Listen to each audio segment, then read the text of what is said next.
Estamos novamente no programa 64 mais 60, para a gente falar dos 60 anos do golpe de 1964, que durou 21 anos no Brasil. Hoje com a gente nós temos o prazer de receber Carlos Mink. Carlos Mink, eu acho que muita gente conhece. Eu conheço já de muitos anos. Carlos Mink é carioca que nem eu. A gente já se encontrou muitas vezes aqui. Carlos Mink foi deputado estadual várias vezes, vários mandatos de deputado estadual, e eu acho que o Brasil conhece como ex-ministro do Meio Ambiente do governo Lula, o segundo governo Lula, se eu não me engano. Isso, né, Mink? Isso. Mas a gente está aqui para falar que o Mink foi um ex-guerrilheiro, em 1964, mas né, começou a luta estudantil ainda no que a gente chama hoje de segundo grau, mas na época era científico, eu não sei exatamente. Científico, né? Então, assim, e o Mink participou de vários eventos na época, foi preso em 1969, saiu do Brasil, foi para o exílio após a troca que foram 40 pessoas, né? O Mink foi um dos 40 que saíram com o sequestro do embaixador alemão, e ele está aqui para contar essa história. Mas eu acho que a gente conhece o Mink também pelo lado da questão da defesa do meio ambiente. E aí eu vou puxar um pouco essa conversa para saber lá, desde lá atrás, como é que isso se dava. É bom a gente saber que essa luta não começou ontem. Não começou ontem, que eu digo ontem mesmo, começou tem muito tempo. Mink, bom dia, boa tarde, boa noite. Eu não sei que horas que as pessoas estão assistindo a gente. É um prazer estar aqui. Muito obrigada pela sua presença. E eu vou começar perguntando quando é que você se deu conta do golpe de 64? Olha, eu nasci em 51, portanto, em 64 eu tinha 13 anos, né? E estava começando a estudar no colégio de aplicação, onde depois participei ativamente do movimento estudantil, com vários. Só um minuto, Mink. O colégio de aplicação, para quem não sabe, para quem não é carioca, é o colégio da Universidade Federal do Rio de Janeiro, da UFRJ. Exatamente. Para as pessoas saberem. Porque tem o colégio de aplicação da UERJ também. Exatamente. Esse é da UFRJ. Bem, mas então, meu pai, já militante, comunista, foi presidente do Sindicato dos Químicos, participou da luta do Petróleo é Nosso, também levou porrada do Cecil Borer e de outros chefes de polícia em outras ditaduras anteriores a essa, de 64. E a imagem que eu tenho de 64 é o meu pai muito preocupado, né?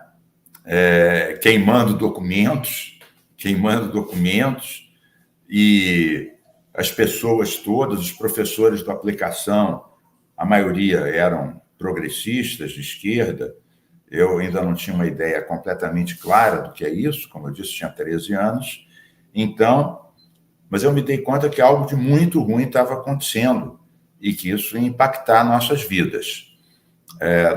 Logo na aplicação, nós nos engajamos no movimento estudantil. Com 15 anos, eu já era vice-presidente da AMES, né? Cheguei a dirigir o Grêmio Livre do Aplicação, do CAP, depois que fecharam o Grêmio Oficial, nós tínhamos um jornal chamado Forja. Aliás, vários companheiros aqui do grupo, né, eram de lá. Por exemplo, o Ricardo Vilas, por exemplo, Flávia, Solange, Franklin Martins, Cid, Cezinha, essa turma toda era da aplicação, né? Alguns que já partiram, Antônio Mecha, querido companheiro, e vários outros. Mas então eu me engajei muito, no fundo, a minha escola política foi a aplicação. Era um colégio muito pequeno, em número de alunos, mas os professores de primeira qualidade. Eu me lembro, lá na aplicação, olha que história curiosa, nós tínhamos uma professora de música comunista chamada Maria Cerqueira, e ela levava os alunos de esquerda, um grupo pequeno, éramos uns 8 ou 9, para passar filmes e discutir com o pessoal de comunidade, favelas.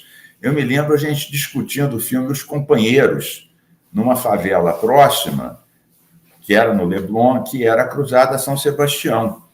Uma das jovens que foi lá assistir e debater o filme com a gente foi Zezé Mota, que na época ainda não era uma atriz, cantora, em suma, importante, que depois ela virou. Então, essa foi a minha escola política.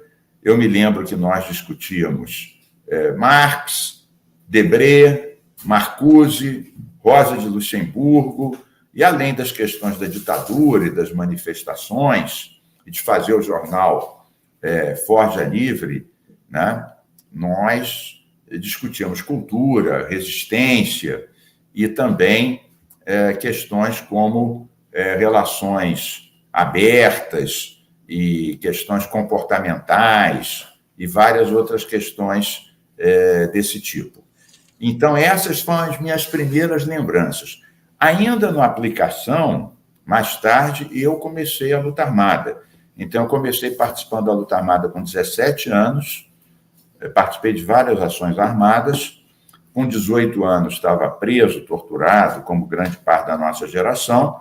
E, como você falou, 11 meses depois, eu fui trocado, nos 40, pelo alemão. E, nesse mesmo grupo dos 40, saíram o Gabeira, o Apolônio de Carvalho, o Liste Vieira, o Cid, o Daniel Arão Reis, a nossa companheira Verinha, a Silvia, que também já partiu, e vários outros companheiros que estão muito engajados na resistência, como nós estamos hoje e sempre. Muitos desses companheiros fazem parte aqui do Geração 68. A gente vai entrevistar alguns desses nomes aí que você citou. Espero que vocês vão acompanhar realmente várias histórias. Eu vou chamar para a nossa conversa o Rodrigo Tomazini, nosso colega aqui do G68. Rodrigo, olá. Oi, Rodrigo. Abre o microfone, Rodrigo, por favor. Olá, gente. Olá, Mink. Olá, Cecília. Pessoal que acompanha aí o Geração 108 Sempre na Luta. Tá? Eu queria fazer uma pergunta. Até o Mink falou dos estudos. Hoje nós estamos aqui numa atividade sobre os 100 anos da morte do Lenin, né? Nós vou fazer uma fala, acho muito importante relembrar isso, nesse dia que a gente está gravando, né? Esse episódio, é uma gravação. Mas eu queria fazer uma pergunta, Mink, voltando um pouquinho e pegando esse gancho que você colocou. Como se deu o que a gente pode chamar de transição aí entre essa luta no movimento estudantil e a luta armada? Quem chegou até você? Como que foi esse momento? Veja, lá na aplicação nós tínhamos grupinhos de esquerda, né? E a gente atuava no movimento estudantil, mas também tínhamos outras pretensões, né? A gente lia muito, né? No fundo, éramos fãs do Ho Chi Minh, éramos fãs do Che Guevara, e víamos que as portas estavam muito fechadas. Muitos professores nossos desapareciam das salas de aula e depois a gente não tinha mais notícia deles. Alunos do Pedro II Maitá, que eram pertinho da aplicação, também acontecia a mesma coisa, né? Eu tinha uma prima, Ida, né?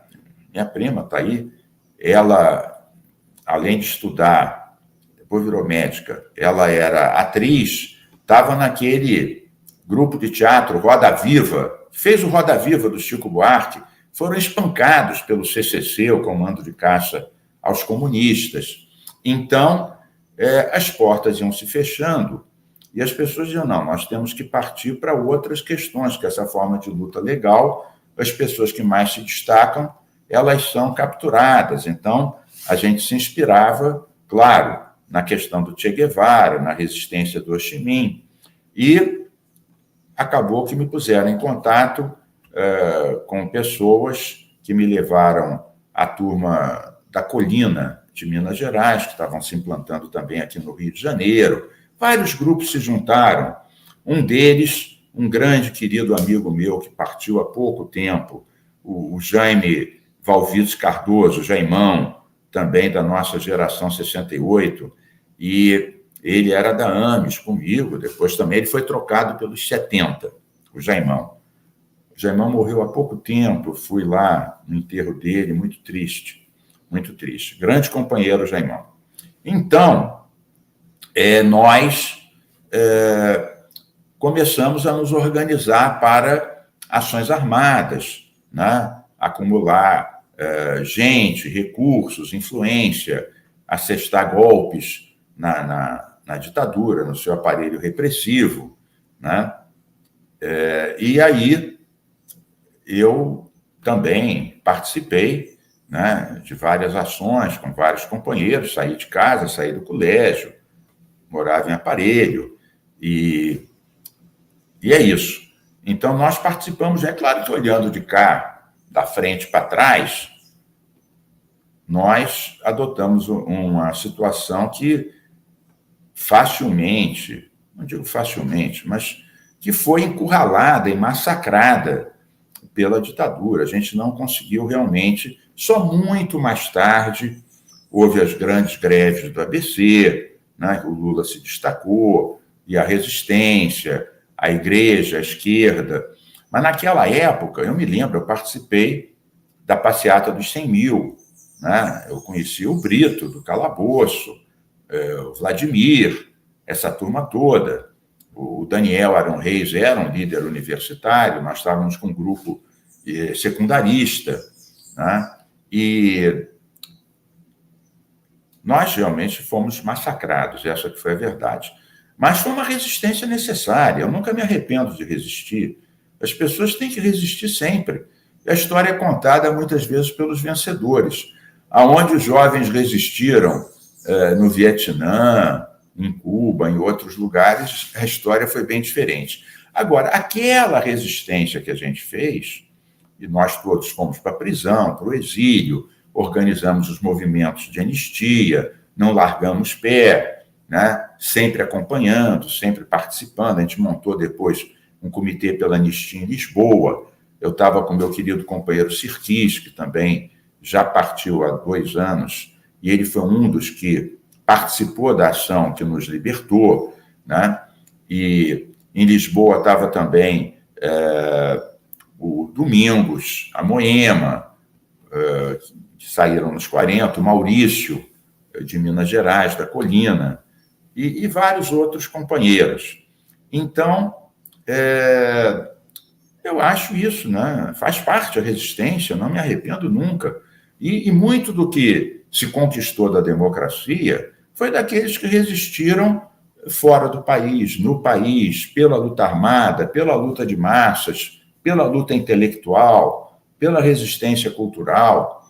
Eu estava em Lisboa, do lado do Boal, que era meu vizinho praticamente. Eu também tive aulas com ele, Teatro do Oprimido, quando ele recebeu o CD. Naquela época tinha um CDzinho, não era CD, era cassete, que o Chico Buarque mandou para ele com a música dos Meus Caros Amigos, que ele fez para o Boal. Lembram da música que ele dizia: um abraço para Cecília, para os seus. A Cecília era a Cecília Boal. E o Boal ficou emocionadíssimo. Eu estava do lado dele quando ele ouviu pela primeira vez a música Meus Caros Amigos, que o Chico fez para ele. Eu me lembro a gente cantando nas ruas, o Apesar de Você, do Chico Buarque, e que a gente continuou cantando agora para derrubar o Bolsonaro. Então, vocês vejam que essas músicas, elas adotam conteúdos diferentes em momentos diferentes, o que mostra que a resistência ela vai adotando novas características. A gente conseguiu derrubar o Bolsonaro e estamos aqui na luta para reconstruir a democracia, a cultura, a questão ambiental e combater todas as desigualdades. Você está sem som, Cecília? Você está falando do exílio e eu queria que você me dissesse porque foi fundamental, você me corrija se eu estiver errada, mas foi fundamental a saída de vocês para o exílio para vocês começarem, inclusive, a informar lá fora que havia uma ditadura aqui dentro. Verdade.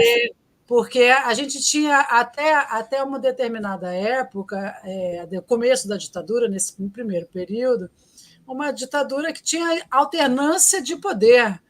Era muito disfarçado, eles conseguiram disfarçar muitas coisas muito bem. No exterior, as pessoas não sabiam o que estava acontecendo, tortura, desaparecimento e tal. Como é que foi esse trabalho de vocês? Olha, bom você lembrar isso, Cecília, é exatamente isso.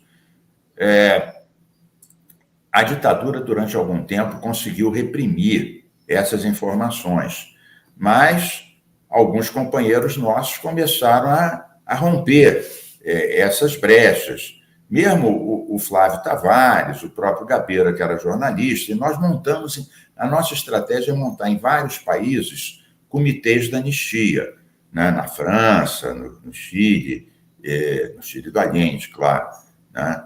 E em Portugal. Em Portugal, nós conseguimos montar, na época, o Partido Socialista estava no governo, o próprio Mário Soares participava do comitê nosso, de Lisboa, vários deputados do PS, do PC, e era importante, a gente fazia atos de massa, a televisão portuguesa cobria, e realmente, como você disse, as pessoas ficaram sabendo do que estava acontecendo no Brasil, e a resistência contra a ditadura, o isolamento da ditadura, junto, claro, com um movimento muito mais forte aqui, acabou criando condições para essa ditadura ser derrubada. É claro que, e a gente sempre discute isso entre nós, a questão da anistia, algo ficou mal parado. Inclusive, eu sou daqueles, e sei que vocês seguramente pensam assim, que o Bolsonaro, de alguma forma, é herdeiro de algo que a gente não conseguiu superar na transição da ditadura para a democracia, que foi a punição dos torturadores, né? Abrir esses porões todos e punir. Tanto é que esses ultragolpistas e ultradireitistas tinham camisetas com a cara do coronel Ustra, um torturador. Aliás, eu ontem mesmo postei, porque um desses, o Jorge, deputado que está sendo investigado por 1000 lambanças, e tinha fotos dele com a camisa do Jorge, ele agora fica reclamando de direitos humanos na Paputa, que eles estão sendo investigados, que isso é muito cruel. Eu até postei com ironia, eu falei, curioso, né? Essa turma sempre defendeu ditadura, sempre defendeu tortura. Eu me lembro quando eu fiz leis para trabalho e estudo dos presos, para eles se ressocializarem, essa turma dizia, isso é horrível, o vagabundo tem que morrer. E agora que eles estão na papuda, estão respondendo, espero que vários mais sejam presos, até o chefe deles, e aí eles viraram todos fãs de direitos humanos desde a mais tenra idade, né? Eles não têm vergonha na cara de defender agora os direitos, as condições dos presos, quando eles até pouco tempo estavam tramando o golpe com a camiseta do coronel Ustra. Veja como a falta de punição para os torturadores fez com que essa turma e esses valores tivessem persistido e tivessem, primeiro, trazido 4 anos de trevas, e depois quase conseguiram, por pouco, conseguiram dar um golpe, né? Depois do Lula ter ganho as eleições. Rodrigo? Eu até li um texto uma vez, você falou dessa questão de que eles sempre existiram, né? Foi em 2018, Carlos Mink, que a autora do texto, ela diz assim, que essa questão dos militares no Brasil, por não ter havido, como foi no Chile, na Argentina, a punição, é como se tivesse uma ferida e foi posto somente uma gaze com um esparadrapozinho por cima. Mas o pus, ele foi se criando... Isso, e o pus foi se criando por baixo, uma hora ele volta com toda a força e toda a inflamação e ele volta e reaparece, né? E ele não foi se e acho a imagem muito... É dura, mas é adequada. É verdade. É isso mesmo.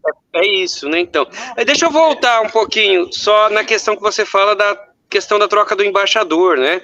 No sequestro do embaixador e a troca. Você sabia do que estava sendo tramado, que você estava nessa lista? Não tinha a menor ideia. Imagina, nós estávamos presos.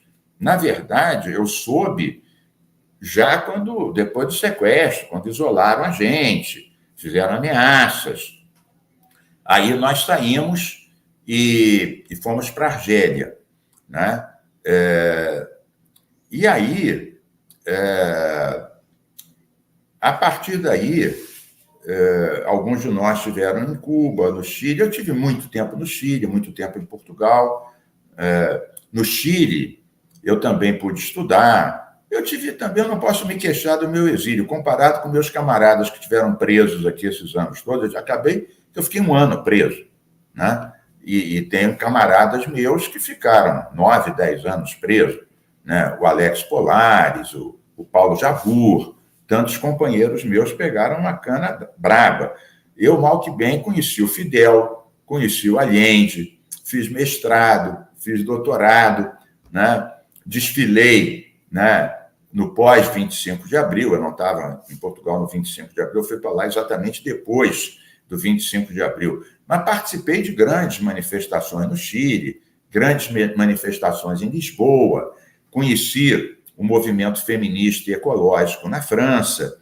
Isso, inclusive, foi uma das coisas que me abriu para outros caminhos que depois configuraram o meu itinerário político, né? Eu já tinha uma ideia não autoritária do socialismo, né? Na linha do Marcuse, da Rosa de Luxemburgo, mas eu confesso que essa minha preocupação maior com as questões LGBTs, feministas, pacifistas, ecológicas, foi no exílio.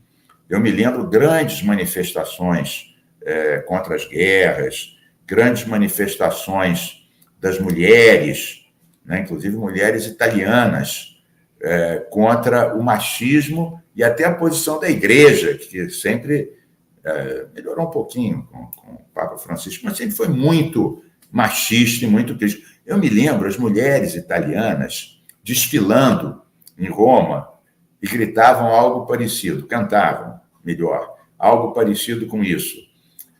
Il útero è mio, se lo administro io. Il culo è pagano, se lo administra il Vaticano. Né? As pessoas imaginam que tenham percebido do que se trata isso, né? E era uma forma muito alternativa e até contestadora contra o machismo e a repressão da igreja, não só em relação ao aborto, mas em relação à submissão das mulheres e todos esses temas. Então, eu pude estudar bastante na França, em Portugal, né? Estudei com René Dumont, que é um economista importante da França, que foi candidato à presidência pelo Partido Verde, escreveu livros sobre vários países da África, como a chamada Revolução Verde dos agrotóxicos, né? Destruiu e contaminou o solo africano. Então, eu estudei com Charles Bettelin, estudei com Celso Furtado, né?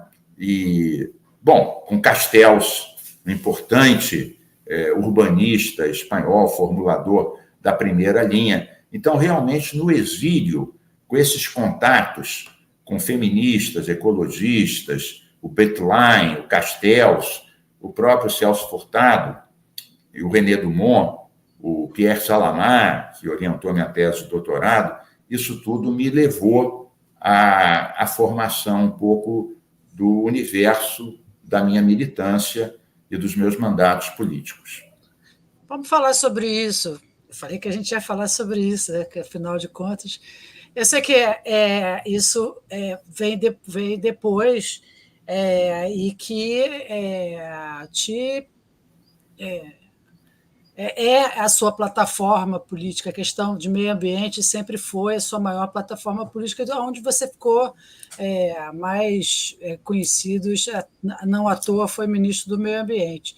Mas você pensando hoje, e eu vou pensar de trás, de mais recente para trás, porque a gente viu o tamanho do negacionismo do Bolsonaro com relação à questão do meio ambiente, fora outros negacionismos, mas vamos nos centrar no meio ambiente, o prejuízo que isso está dando ao Brasil é inimaginável.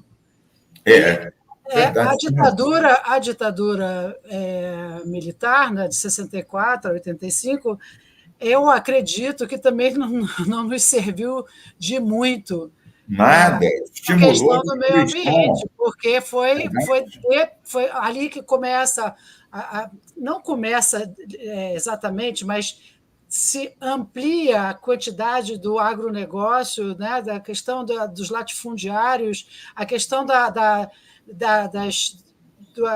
transamazônica que corta e vai arrebentando as terras, inclusive terras indígenas, não só na Amazônia, mas né, no Cerrado, no Pantanal, enfim. Várias coisas acontecem, começam a acontecer de maneira desordenada pela questão do meio ambiente. Eu queria que você comentasse um pouco isso. Olha, eu concordo com o que você disse, né? Vamos lá ver. Eu voltei para o Brasil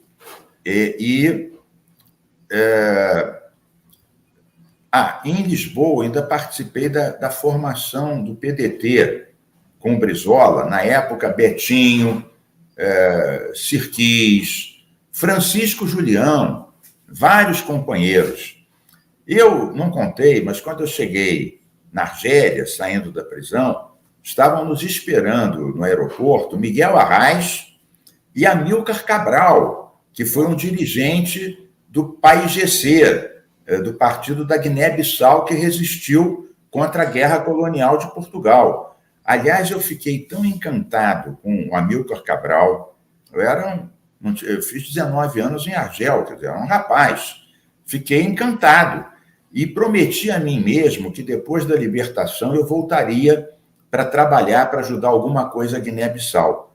E eu cumpri. Eu tive 3 vezes a trabalho na Guiné-Bissau, ajudando a formar quadros lá. E depois que os colonialistas foram embora, aquilo ficou um deserto. Então, teve que haver programas de cooperação para formar quadros. Um dos que chegou a ser praticamente ministro lá na Guiné-Bissau foi o Ladislau Dovbor, né? Que saiu conosco nos 40, um economista fundamental, escreveu livros sobre capital financeiro, foi secretário da Luísa Erundina quando ela foi prefeita de São Paulo, né?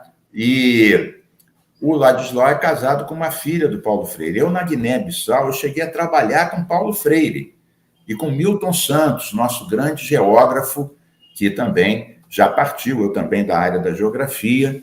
Então, esqueci de contar esse detalhe que envolve pessoas tão marcantes quanto Miguel Arraes, Amílcar Cabral, Paulo Freire, Ladislau Dovbor e Milton Santos, um dos nossos maiores geógrafos brasileiros. Mas, então, voltando aqui para o Brasil, uma das primeiras coisas que a gente fez politicamente foi a campanha do List para deputado estadual em 82.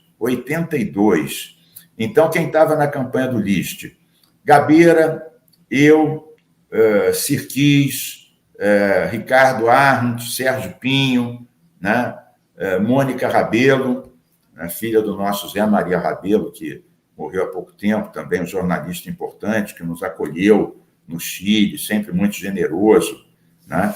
Então, esse já foi ali. E é interessante, você falou, Cecília, da questão ambiental, mas nós todos ligávamos muito a questão ambiental à questão social, né? E a questão comportamental. Então, a gente não diz, não, vamos tratar do meio ambiente, ponto, e nas horas vagas a gente trata um pouquinho de feminismo, de racismo, de saúde do trabalhador. Não era assim, né? Desde os nossos primeiros mandatos, a gente tratou, por exemplo, da questão da ecologia nas fábricas, como despoluir as empresas. Eu fiz leis importantes de banimento do amianto, banimento do mercúrio, banimento do jato de areia nos estaleiros navais, que geravam silicose no pulmão dos operários, que inalavam aquela areia que era usada como abrasivo. Eu me lembro, eu tenho fotos de 92 de assembleias no Estaleiro Mauá, eu falando para 2, 3 mil operários para a gente fazer cumprir a lei que determinou a substituição do jateamento de areia por outras tecnologias que faziam o mesmo, sem condenar à morte centenas e centenas de metalúrgicos de Niterói e de São Gonçalo. Então, a gente sempre juntou muito a questão social com a questão ambiental. Então, o Lisch, ele se elegeu deputado. Na época, eu me lembro, eu fiz também a primeira campanha da Benedita para vereadora. Eu ainda era professor lá da Geografia da UFRJ. E do Eudes e da Lélia Gonzalez para deputados federais. Depois, em 86, eu próprio me candidatei para estadual, fazendo dobradinha com Vladimir, com Bittar, com Benedita, com o próprio Lisch, com vários outros. E aí depois foram vários mandatos. Participei de todas as campanhas do Lula, 6 campanhas, né? As 3 que ele perdeu e as 3 que ele ganhou. E fui ministro do Lula com muito orgulho, né? É bom que se diga que eu fui só 2 anos ministro, de 2008 a 2010, mas nós reduzimos a metade o desmatamento da Amazônia, nós criamos o Fundo Clima, o Fundo Amazônia. O Brasil foi o primeiro país em desenvolvimento a ter meta de redução das emissões de carbono. Os países ricos, no protocolo de Kyoto, já tinham assumido metas, muitas vezes descumpridas, mas os países em desenvolvimento sequer tinham. E o Brasil foi o primeiro país, a gente teve que enfrentar resistências dentro do próprio governo, que vários ministros não queriam ouvir falar disso. E, além disso, a gente criou muitos parques, reservas extrativistas de seringueiros, reservas extrativistas marinhas de pescadores no Ceará, na Bahia, aqui em Niterói, né, para os pescadores de Itaipu, Piratininga, cada uma delas uma guerra. Então, sempre ligando a questão social à questão ambiental.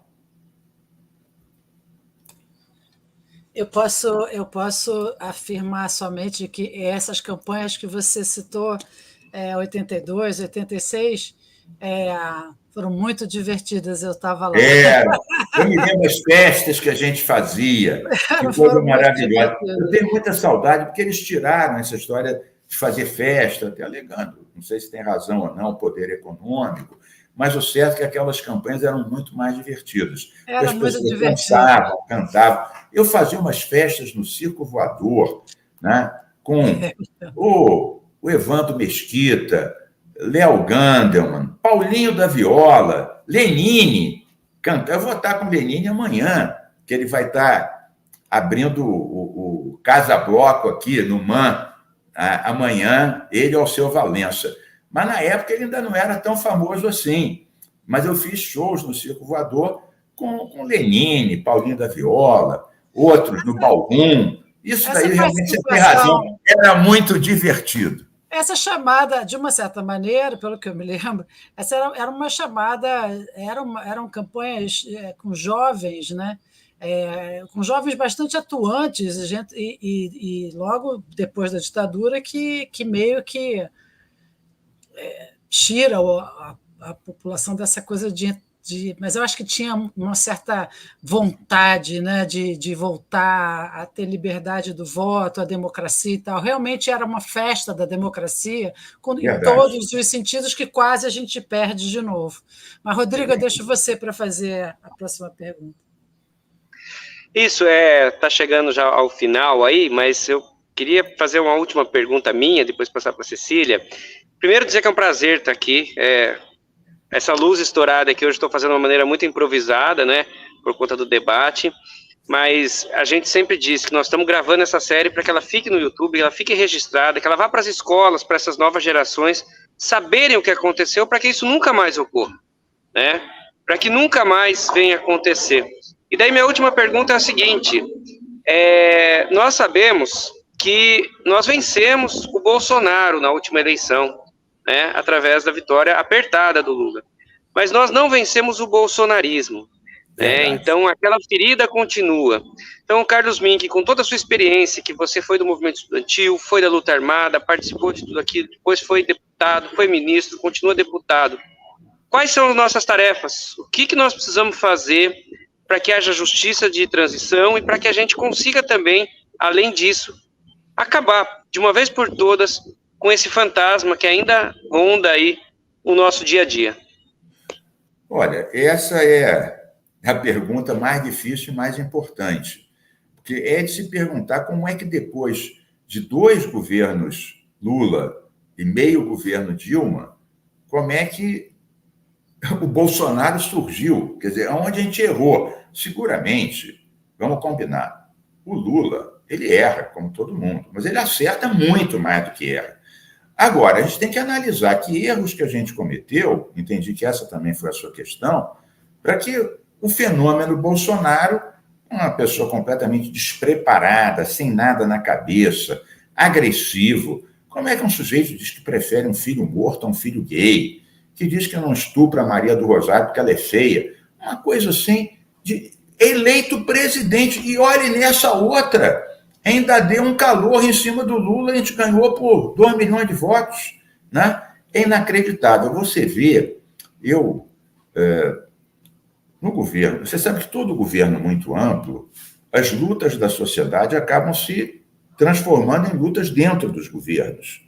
Eu, por exemplo, os 2 anos que eu fui ministro, toda semana eu brigava com pelo menos 3 ministros do Lula.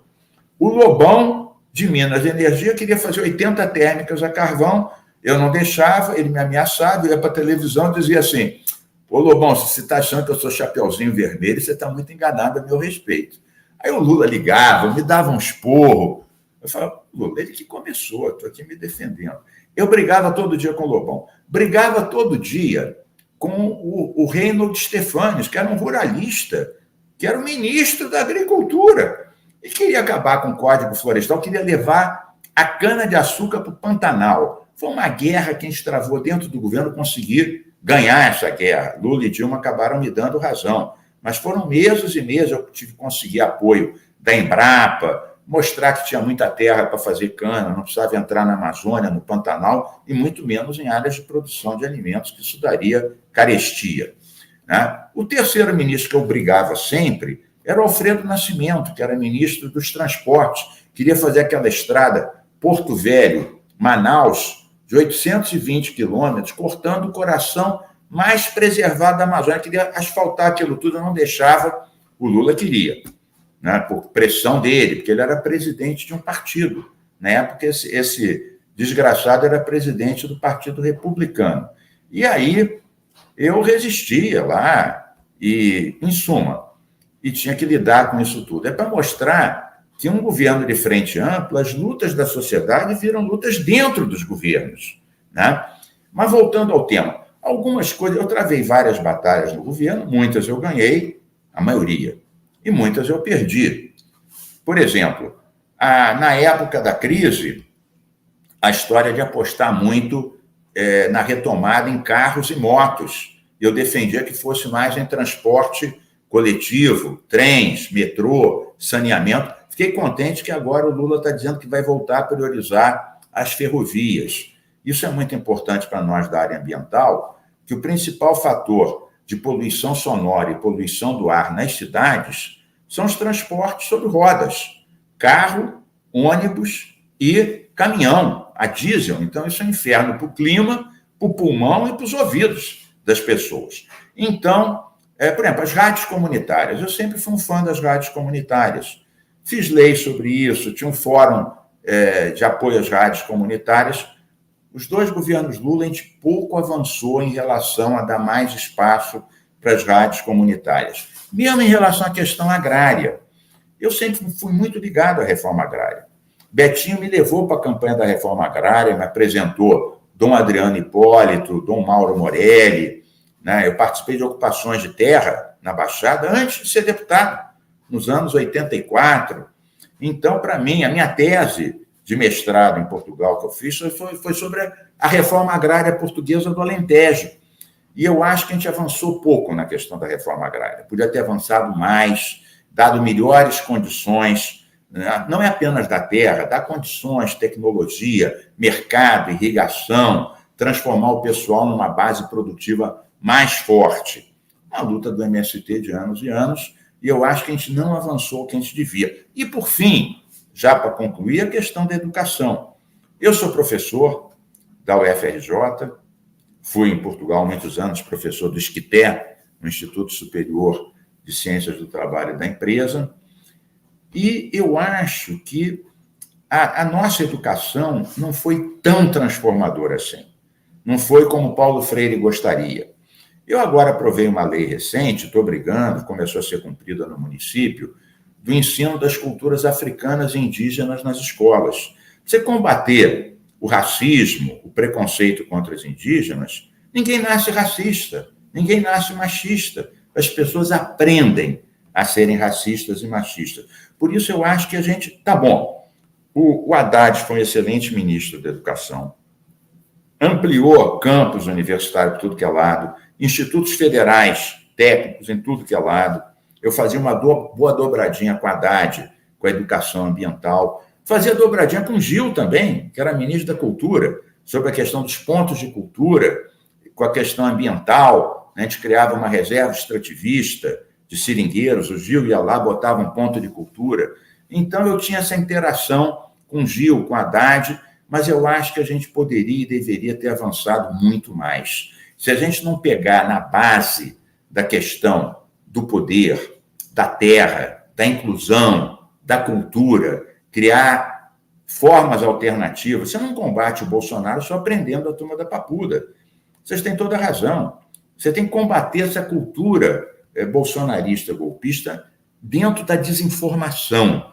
Um projeto meu, que eu não aprovei ainda, mas vou aprovar, ensina a garotada desde cedo a distinguir notícias falsas e notícias verdadeiras. Eu fui me inspirar, aliás, foi uma coisa da Ingrid, que é do meu mandato, uma companheira muito militante, né? Ingrid Jeromic. Uma lei da Escandinávia, que tem 30 anos e que funciona. Então, isso tem que vir lá de dentro. Eu fiz uma outra lei dizendo Lei Maria da Penha nas escolas. É claro que não fui eu que fiz a Lei Maria da Penha. Eu apenas criei uma lei dizendo que tinha que se estudar, entender e fazer cumprir a Lei Maria da Penha desde os bancos escolares. Então, eu acho que a gente tem que trabalhar muito isso. A educação, a cultura, a terra, a inclusão. E pronto, temos um amplo caminho pela frente, um amplo caminho. A gente não pode desistir nunca. E sempre lembrando que a gente está continuando aquilo daqueles que resistiram antes de nós. A gente nunca pode esquecer desses nossos companheiros, dos nossos queridos, Apolônio de Carvalho, tantos outros que deram a vida pela resistência, que deram a vida pela democracia. É isso, por isso estamos aqui vendo 1964, pelo olhar dos que perderam, mas não perderam a vontade de lutar, não perderam a vontade da liberdade, de lutar por liberdade e por democracia. Eu acho que esse é a grande coisa que a gente aprende, né, com vocês, e eu espero que a gente consiga passar isso nessa série.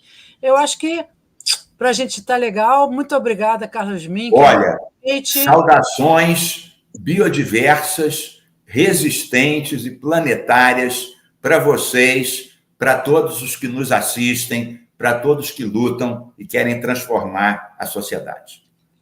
É isso. Obrigada. Beijo grande. Tchau, Rodrigo. Tchau, Rodrigo. Gente. Valeu, Cecília. Muito obrigado. Nada. Obrigado vocês pelo convite.